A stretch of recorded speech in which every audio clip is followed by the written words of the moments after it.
Hello mga guys, welcome po sa ating YouTube channel. Ngayong umaga, welcome po sa ating lahat ng ating mga taga-subaybay. Okay, ngayon po ay tatalakayin ho natin mga guys itong, this is a comment about the law na drop ni Robin Padilla that nagsasabi na ang bata ay liable sa kanyang krimen na ginawa at the age of 10. So, ipapababa niya yung mga liable sa gumagawa ng mga krimen ng mga kabataan. Nowadays, nakikita natin kung ano o gaano kaharas ang mga kabataan. Tila bagang wala ng disiplina sa nakikita natin. This is my own vision and this is my own opinion as a public administration. Nakikita kasi natin na maraming kabataan ngayon undisciplined. Definitely, iilan na lang sa mga kabataan ngayon makikita mo sa barangay mo, barangay ninyo na yung mga kabataan ay hindi na masyadong wala na, parang there are no guidelines. Guidance sa kanilang parents.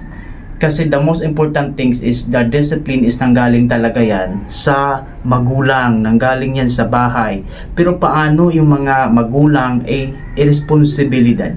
Tatalakayin natin yan mamaya. Unang-una, bakit gusto ko na ipababa? Kasi ako isang ayon ako kung ganun man ang mangyari. But again, kailangan may masusing pananaw, masusing pagsusuri doon sa batas. Titingnan muna natin ano ba ang positive na mangyayari at ano yung possible na negative side. Hindi lang tayo one-sided kapag gumagawa tayo ng batas. Titingnan kasi natin ang bawat both side, okay?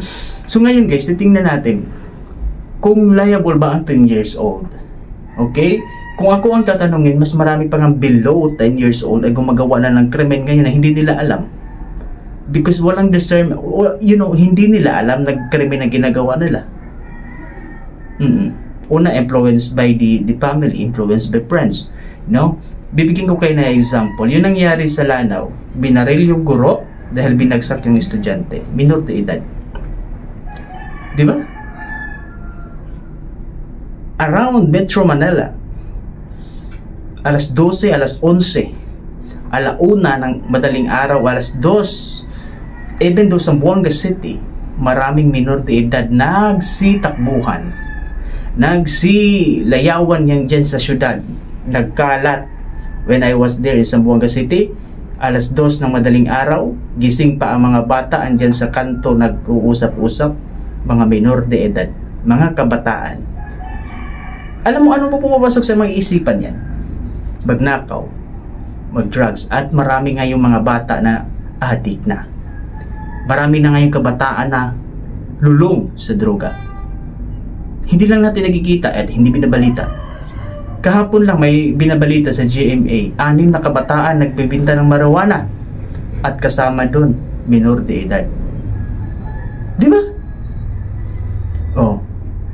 Nung nakaraan, saan ba yun? Binugbog mga kabataan, maayos na kumakain yung bata, binugbog ng mga kabataan na parang wala na sa pag-iisip. Because hindi na liable. They are protected so much sa Juvenile Act na kapag ginawa ko to, hindi naman ako makukulong Meron lang namang kakausapin lang ako ng DSWD, okay na yun, para lalabasin naman din ako Ganun. Kasi hindi sila liable sa ginawa nilang krimen. Kung siguro ipababa natin yan ng 10 years old, possible may takot. Kasi may batas At talagang sasampulan talaga para possible na mangyayari. No? Remember, sa karating bansa natin, dito sa Southeast Asia, kapag ikaw magulang, responsable ka talaga sa anak mo. Kapag hindi mo maayos na dinala yung anak mo, ikaw magulang ang makukulong. For example, ganun batas nila Kapag yung anak mo hindi mo pinapaaral at nasa tamang edad na, makukulong ka magulang. Ganun dapat. Dito sa Pilipinas kasi anak ng anak.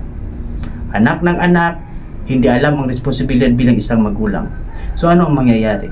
Kawawa yung mga bata, lumaki na walang disiplina, lumaki na walang guidance na magulang. Diba? Ganun dapat gawin dito sa Pilipinas. Ikaw magulang mananagot sa anak mo kasi responsibilidad mo yan. Hindi naman kasalanan ng bata, sinilang yan Kayo magulang may nag-iisip ng ganyan. Diba? So ngayon kawawa yung mga bata. Diba? So dapat kasi ang disiplina nagsisimula sa bahay, hindi sa kahit saan-saan. Nagsimula yan sa inyo magulang, tapos sa pamamahay ninyo, at hindi yan nagsisimula sa paaralan.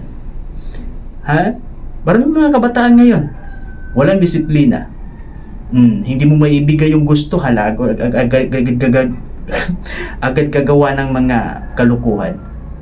Kaya ako isang ayon dun sa batas na gagawin. It's my own opinion. Kung hindi ka sang-ayon, bahala ka sa buhay mo.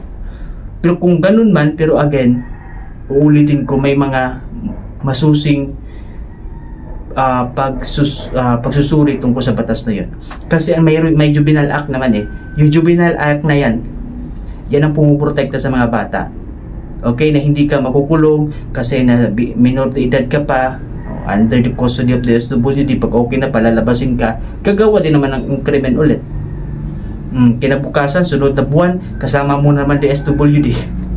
Ganon. Bakit? Hindi nakukulong. Walang punishment. Hindi siya liable sa ginawa niyang krimen. What if nakapatayan? What if nang rape yan? Anong gagawin mo? Counseling? Palalabasin mo? You deport. Dapat i-treat natin yan as a criminal, yung paggawa ng mga ganyang, at bigyan talaga sila ng sapat na disiplina. Okay? So yun lang yung aking komento tungkol dun sa about sa pababain pa ng 10 years old ang liable sa batas, ay liable sa ginawa nilang krimen sa mga kabataan. Okay? So sana sa mga pagsusuri at maingat na pagsusuri iwan ko kung anong kalabasan sa batas na yan, but it is already proposed bill or law to the Senate or to the House. Okay, so God bless everyone, and don't forget to like and share and follow our Facebook YouTube channel. God bless everyone.